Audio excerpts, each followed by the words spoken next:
ফেসবুকে spam content ছড়ানো এখন খুব সাধারণ একটি ব্যাপার হয়ে দাঁড়িয়েছে। অপ্রাসঙ্গিক হ্যাশট্যাগ, ছবির সঙ্গে অসঙ্গতিপূর্ণ দীর্ঘ ক্যাপশন কিংবা একই পোস্ট শত শত ভুয়া অ্যাকাউন্ট দিয়ে শেয়ার করে কৃত্রিমভাবে ভাইরাল করার চেষ্টা, এইসব যেন প্রতিদিনকারই চিত্র। তবে এবার এই প্রবণতার বিরুদ্ধে আরও কঠোর অবস্থান নিয়েছে মেটা।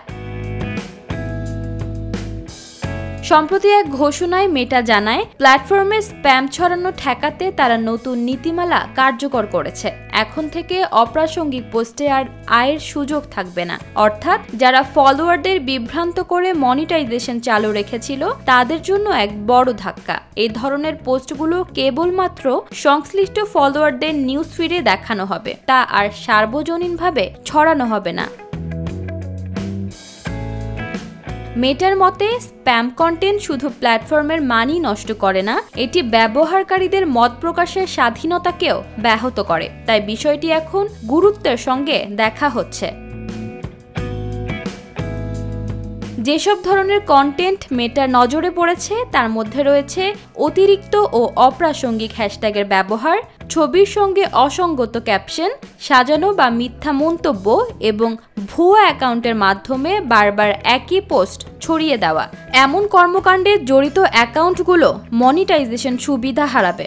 আর যদি পরিস্থিতি গুরুতর হয় তবে পোস্ট মুছে ফেলার পাশাপাশি অ্যাকাউন্টটিও নিষ্ক্রিয় করে দেওয়া হতে পারে। এছাড়া মেটা চালু করেছে বেশ কিছু নতুন ফিচার ও মডারেশন টুল। এখন থেকে ব্যবহারকারীরা সরাসরি রিপোর্ট করতে পারবেন কোনো মন্তব্য যদি অপ্রয়োজনীয় বা স্প্যাম বলে মনে হয়। অন্যদিকে পেজ অ্যাডমিনদের জন্য এসেছে নতুন একটি সুবিধা, যা ভুয়া বা ছদ্মনামে করা মন্তব্যগুলোকে স্বয়ংক্রিয়ভাবে চিহ্নিত করে লুকিয়ে রাখবে। মেটার বক্তব্য স্পষ্ট, ভিডিও, ভিউ ও আয় বাড়ানোর অসৎ চেষ্টা আর বরদাস্ত করা হবে না। বরং যারা সত্যিকারের মানসম্পন্ন কন্টেন্ট তৈরি করছে তারাই ভবিষ্যতে অগ্রাধিকার পাবে। ঈশিতা রহমান, নিরপেক্ষ, নিউজ ডেস্ক।